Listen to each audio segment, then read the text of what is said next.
आप सभी लोगों के ध्यान पे होगा कि बहुत बार इस तरह के इनपुट्स आते हैं कि बहुत सारे हैकर्स के द्वारा विभिन्न वेबसाइट्स पे अटैक किया जाता है। हाल में ऑपरेशन सिंदूर के दरमियान भी बहुत सारी इस तरह के इनपुट्स आए थे कि बहुत सारे एंटी नेशनल एलिमेंट्स जो हैं वो भारतीय वेबसाइट पे कंटिन्यू अटैक कर रहे हैं।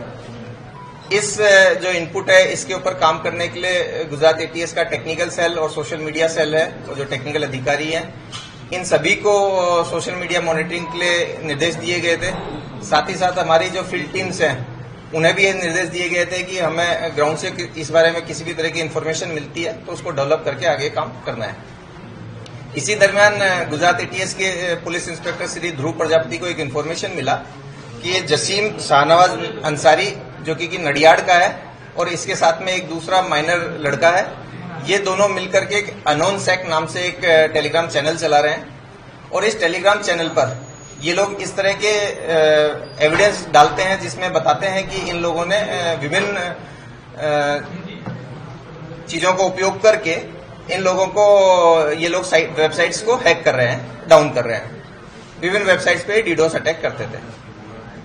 इस इंफॉर्मेशन को डेवलप करने के लिए एटीएस के एसपी श्री के सिद्धार्थ के नेतृत्व में एक टीम बनाई गई जिसमें डीवाईएसपी विरजित परमार, पीआई ध्रुव प्रजापति, सब इंस्पेक्टर एमपी झाला और सब इंस्पेक्टर जेपी वर्मोरा, इन लोगों की एक टीम बनाई गई। इन्वेस्टिगेशन किया गया। ये जो दोनों शकमंद है इन दोनों के फोन लेकर के इन्हें एफएसएल में भेजा गया। एफएसएल में जब भेजा गया तो इसमें हमें ये पता चला कि इन लोगों ने सबसे पहले एक टेलीग्राम पे एक्सप्लॉइट एक्स सेक नाम से एक चैनल बनाया था। इसके लिए एक बैकअप चैनल भी इन्होंने एलाइट एक्सप्लॉइट नाम से बनाया और बाद में इसका नाम बदल के एनोन सेक कर दिया है। ये बैकअप चैनल बनाने का कारण ये था कि अगर किसी कारण से ये लोगों का चैनल बंद होता है तो इस बैकअप चैनल के मार्फत भी अपनी एक्टिविटी कंटिन्यू कर सकते हैं।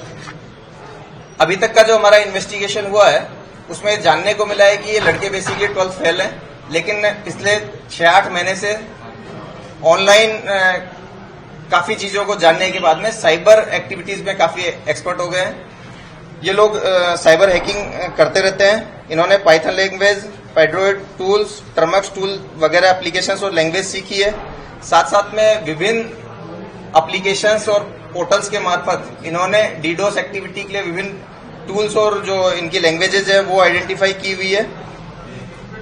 जब ये इस तरह का डीडोस अटैक करते हैं तो उसको चेक करने के लिए भी विभिन्न वेबसाइट्स और विभिन्न पोर्टल्स हैं जिनके ऊपर जाकर के उस पर्टिकुलर टाइम पे जो हैक की गई वेबसाइट है उसको चेक करते हैं और अगर वो डाउन बताता है तो इस तरह के एविडेंस के साथ, स्क्रीनशॉट के साथ वो लोग अपने टेलीग्राम चैनल पे ये इन्फॉर्मेशन डालते हैं। इस इन्फॉर्मेशन के साथ साथ ये जो लोग हैं ये साथ साथ एंटी इंडिया मैसेजेस भी इसमें डालते थे, जैसे कि for example hi India we just took down your financial shield and servers, इस तरह के मैसेजेस ये लोग डालते थे। 7 मई 2025 के दिन जो ऑपरेशन सिंदूर का अगला दिन था, इस दिन भी इन लोगों ने लगभग 20 वेबसाइट्स पर इसी तरह के डीडोस अटैक किए और साथ साथ में टेलीग्राम चैनल पे इस मैसेज के साथ में अपने स्क्रीनशॉट्स डाले कि इंडिया में have started it but we will be the one to finish it. इन लोगों ने भारतीय डिफेंस क्षेत्र, फाइनेंस क्षेत्र, एविएशन, अर्बन डेवलपमेंट और स्टेट गवर्नमेंट की बहुत सारी वेबसाइट्स को निशाना बनाया है। इन आरोपियों के विरुद्ध हमने आईटी एक्ट 43 और 66F सेक्शन के तहत एफआईआर दर्ज की है और इसके आगे की कार्रवाई हम लोग अभी कर रहे हैं। ये दोनों जो है इसमें से एक मैंने आपको बताया कि माइनर है, उसकी 18 साल से कुछ महीने उम्र कम है, पर जो दूसरा आरोपी है वो पुख्त वय का है, 18 साल प्लस उसकी आय है। दोनों रिसेंट में 12th फेल की है और अभी इनकी स्टडीज चल रही है। इस ग्रुप से जुड़े हुए हैं और इनका क्या कुछ उद्देश्य था इसको लेकर? देखिए, ये ऑनलाइन रेडिकल हुए हैं, ये लगभग कंफर्म है, जो इनके मैसेज से आप खुद पता लगा सकते हैं। साथ साथ में ये इस तरह की एक्टिविटी जब करते थे तो ये विभिन्न कारणों से, जैसे कि खास करके जो सबसे रिसेंट कारण था ये ऑपरेशन सिंदूर था, इसलिए 2 महीने में इनकी एक्टिविटी बहुत ज्यादा बढ़ी हुई थी। हमने इनके फोन वगैरह को सीजर करके सीधे एफएसएल में भेजा है। जो फर्स्ट इसकी हमारे पास में वर्किंग कॉपी आई है, वर्किंग कॉपी में इन जो स्क्रीनशॉट जो टेलीग्राम चैनल की जो एक्टिविटीज थी, इस एक्टिविटी के बेस पे हमने इतना आइडेंटिफाई किया है कि ये इन लोगों ने किन किन वेबसाइट्स पे डीडोस अटैक्स के अटेम्प्ट किए, साथ में उस अटेम्प्ट में उनको सफलता मिली या नहीं मिली, उसके बारे में उन्होंने जिन वेबसाइट्स पे चेक किया और ये हमारी जो वेबसाइट्स को डाउन होना दिखाया, उसके स्क्रीनशॉट्स उन्होंने शेयर किए और साथ साथ में इस तरह के एंटी इंडिया जो मैसेजेस है वो साथ में पोस्ट किए।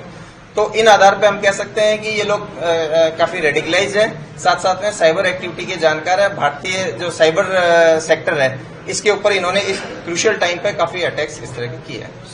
अगर आप ये वीडियो YouTube पर देख रहे हैं तो हमारे चैनल को सब्सक्राइब कर बेल आइकन दबाएं और Facebook पर देख रहे हैं तो हमारे पेज को लाइक करें।